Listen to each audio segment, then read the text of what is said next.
Soy Carlos Reich y quiero invitarte a que me acompañes en esta hora a surfear por los salmos.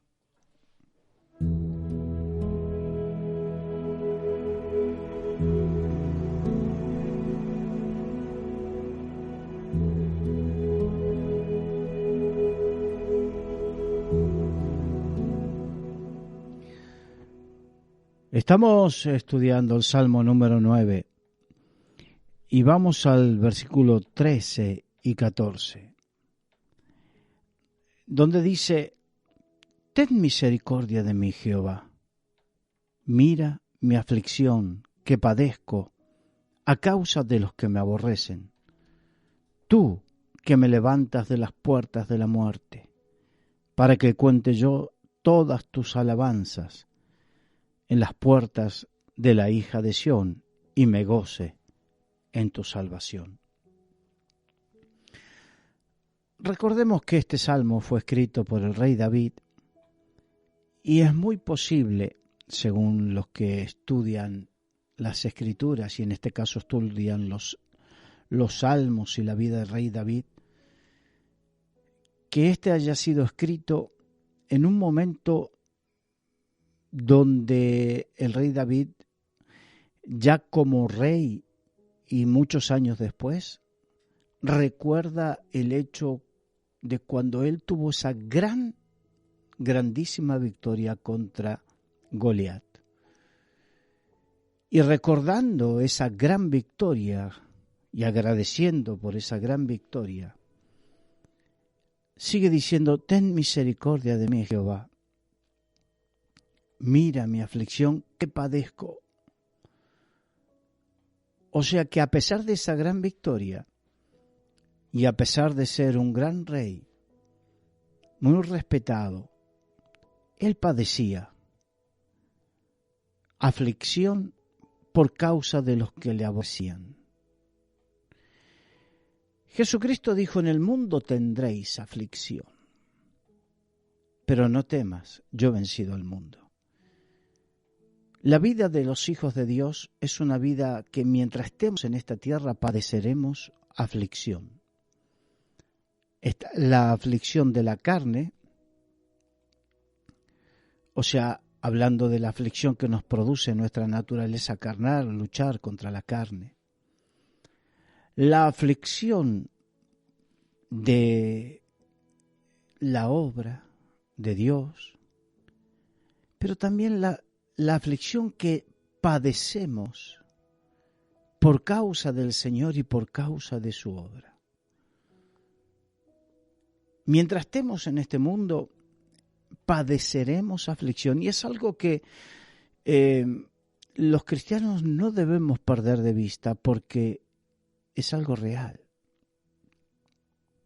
Algunas veces he escuchado ese evangelio o ese evangelismo: ven a Jesús y te solucionará los problemas. Es verdad que cuando venimos al Señor, el Señor trata con nuestros problemas y nos ayuda, nos da soluciones. Pero no es menos cierto que por el hecho de sufrir, de seguir a Cristo, sufrimos aflicciones. De hecho, el apóstol Pablo dice: sufre penalidades como buen siervo de Jesucristo. O sea que servir a Cristo significa padecer penalidades. El apóstol Pablo las contaba, de los de adentro, de los de afuera, que sufría penalidades, que sufría aflicciones. Contaba las veces que fue azotado. Contaba cuando se tuvo que huir descolgándose de un muro. Contaba las veces que sufrió naufragio, que padeció frío, que padeció hambre, que padeció injusticias. El ser discípulo de Cristo implica ser aborrecidos. Jesús dijo: a mí el mundo me aborrece y a vosotros aborrecerá. Le advirtió a los discípulos. Y si tú y yo somos discípulos, no debemos perder esta perspectiva de ser aborrecidos ¿Qué significa que te aborrezcan? Aborrecer significa detestar. El mundo nos detesta y muchas veces no entendemos por qué, si nosotros queremos el bien de los demás, queremos la bendición de los demás. Pero el espíritu de este mundo y el espíritu que tenemos los hijos de Dios son como el agua y el aceite. No se mezclan. Ellos tienen un espíritu contrario que les hace rechinar los dientes contra los hijos de Dios. Y en sí, la gente de este mundo, la gran mayoría de las veces, no sabe por qué tienen esa tirria, ese detestar a los hijos de Dios. No saben por qué. Es como comparándolo con aquellos que no saben por qué, pero odian al pueblo judío. Es algo que no lo pueden explicar. No hay una lógica en ello, pero lo hacen. Y así sucede con los hijos de Dios. No hay una lógica, no hay un motivo objetivo, pero sí hay un odio. Y ese odio tiene que ver que pertenecemos a dos reinos diferentes, a que tenemos dos espíritus totalmente diferentes. Nosotros tenemos el espíritu de Cristo y este mundo tiene el espíritu del anticristo. Por lo tanto, no es dentro de una lógica racional, pero sí está dentro de la lógica espiritual, que si tenemos dos espíritus diferentes, seamos aborrecidos y detestados por este mundo y por la gente de este mundo. Por lo tanto, no debemos sorprendernos. No deberíamos, sí que nos sorprende tanta maldad, nos sorprende tanta encona, pero verdaderamente tiene su fundamento en las enseñanzas de Jesucristo. Él ya lo advirtió. Y tú y yo tenemos que prestar oídos precisamente porque el rey David, con todo el bien que hizo, él tuvo muchos enemigos, de los de dentro y de los de fuera. De los de fuera era obvio, los enemigos tenían que ver con los pueblos que querrían conquistar a Israel o que tenían conquistado Israel y fueron rechazados, o con los pueblos que fueron conquistados por el rey David.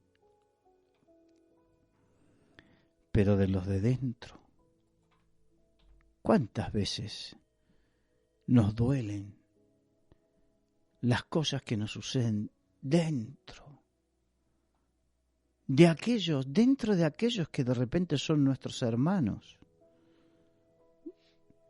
de aquellos que profesan nuestra misma fe, de aquellos que participamos en el cuerpo y la sangre de Jesucristo? Sin embargo, muchas veces nos encontramos que nos detestamos entre nosotros y que nos hacemos daño entre nosotros. Oh Señor, sí que esto nos tiene que llamar a una profunda reflexión.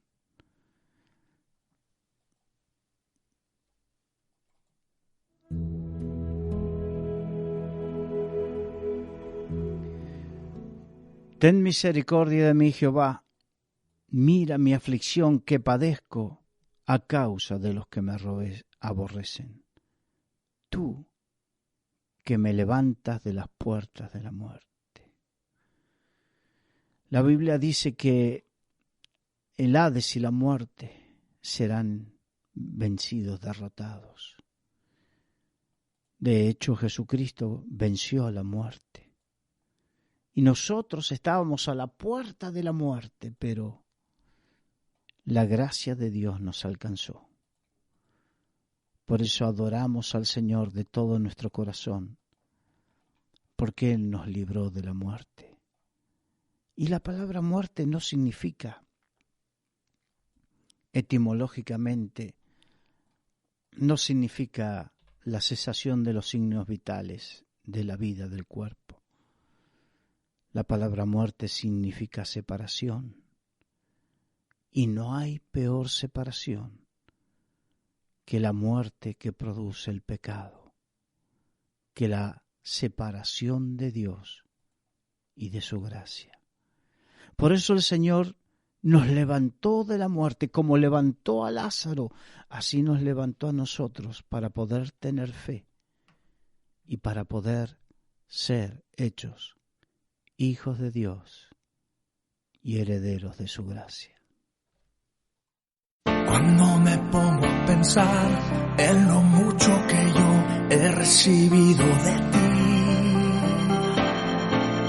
sabiendo muy bien que no soy merecedor de lo que has puesto en mí.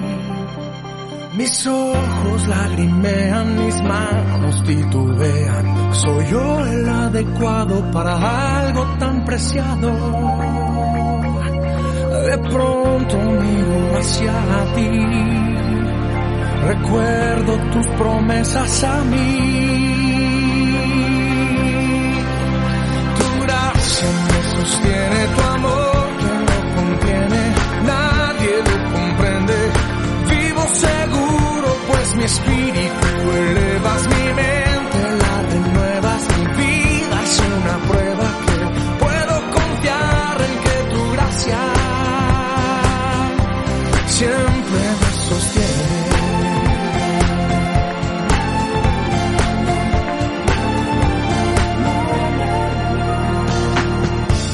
Hay días enteros cuando puedo sentir la urgencia de mi clamor. Te hago la pregunta: ¿qué podría pasar si te fallo, Señor? Mi alma se estremece, mi vida desfallece. A veces he dudado de tu llamado.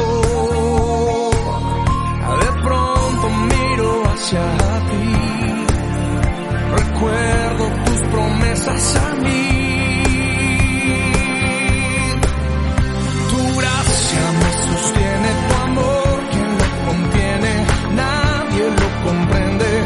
Vivo seguro, pues mi espíritu elevas mi mente, la renuevas, mi vida es una prueba que puedo confiar en que tu gracia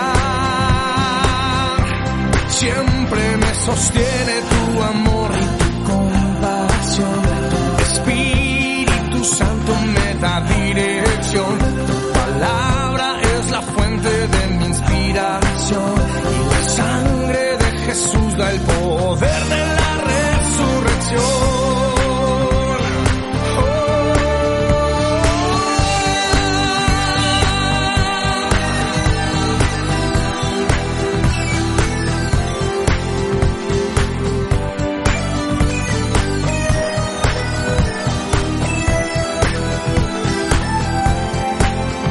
Tu gracia me sostiene, tu amor quien lo contiene, nadie lo comprende.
Y el rey David en el Salmo 9, después de que decía, tú que me levantas de las puertas de la muerte, en el versículo 14 dice, el motivo para el cual Dios lo levantó de la muerte, dice, para que cuente yo todas tus alabanzas en las puertas de las hijas de Sión y me goce de tu salvación.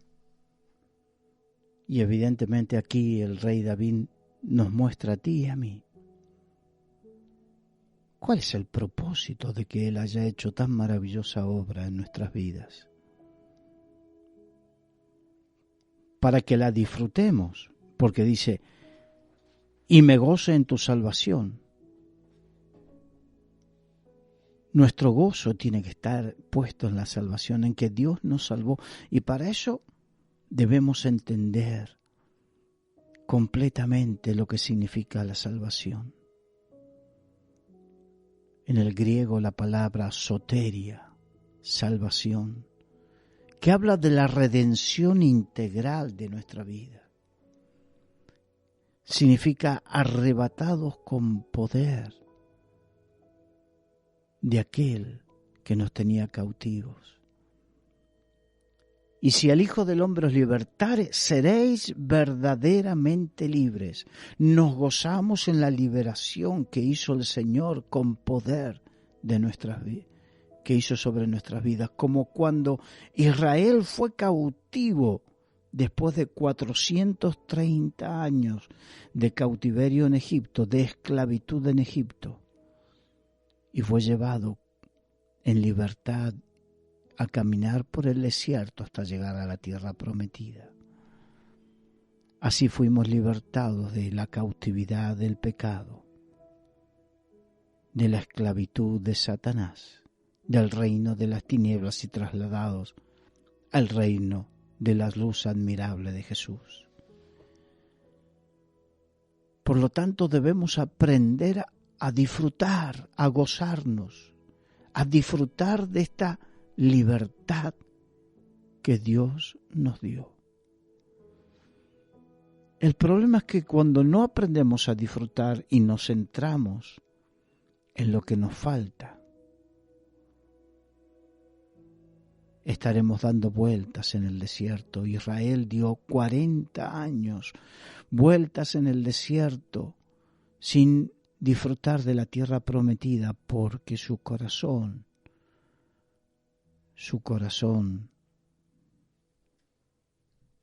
estaba en las cebollas de Egipto, en las falsas seguridades que le daba Egipto.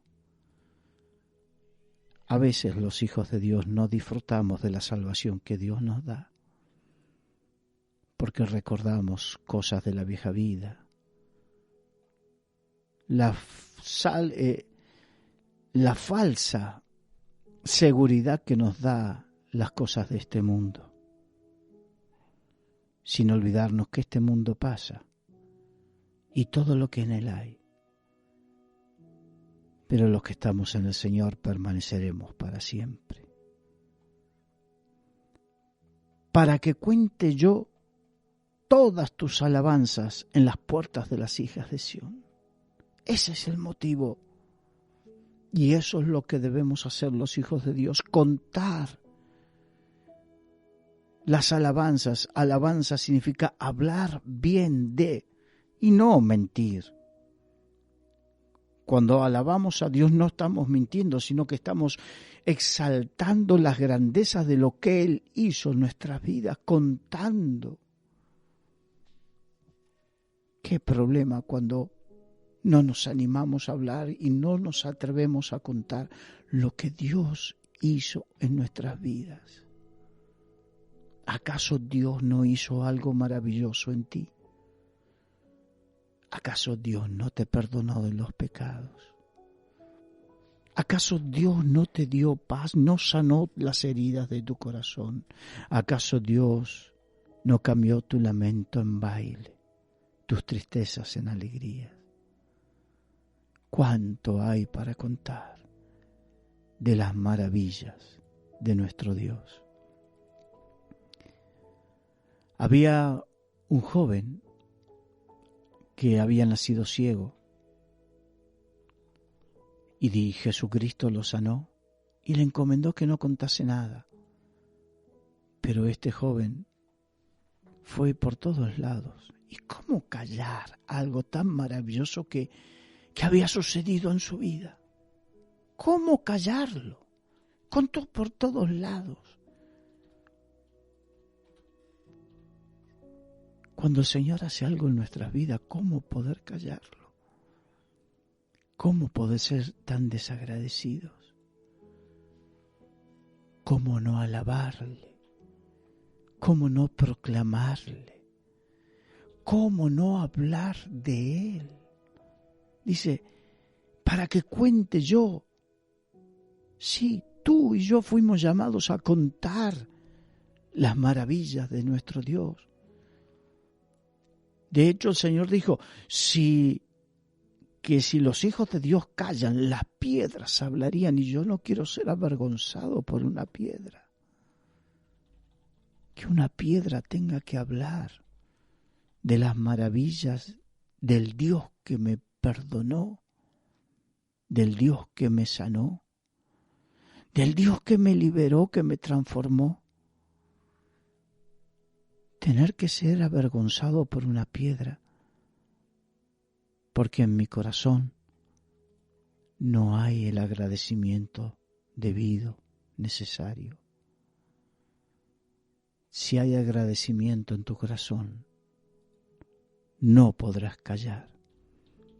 Y si te estás callando por vergüenza, por cobardía o por lo que sea, es tiempo de pedirle perdón a Dios. Porque el Señor dice que Dios no nos dio un espíritu de cobardía, sino un espíritu de amor, de fe, de poder y de dominio propio. Para no callar. Quizás tú estás diciendo, tú eres predicador. Cuando yo empecé a predicar, no era predicador. Ahora llevo más de 30 años predicando y te puedo asegurar que aún tengo que luchar contra la vergüenza, tengo que luchar contra muchas cosas porque está en nuestra naturaleza. Pero es más importante lo que Dios hizo en mi vida. Y cuando me acuerdo de las maravillas de Dios, no puedo callar, no debo callar. Jeremías decía, a causa de las afrentas que recibía por profetizar lo que Dios le decía, él recibía afrentas, él padecía. Y en el momento dijo, no hablaré más en tu nombre, no profetizaré más, no hablaré más en tu nombre, pero dijo, pero había dentro de mí un fuego que no lo pude soportar. Que podamos tener ese fuego en nuestro corazón, que nos impida callar y que donde estemos, sea en el lugar de estudio, el lugar de trabajo, con los vecinos, con la familia, que no podamos callar. En las puertas de las hijas de Sión, que no podamos callar en la iglesia de alabar al Señor, que no podamos callar en las calles de contar las maravillas de nuestro Dios. Eso es precisamente lo que Dios está esperando de ti y de mí.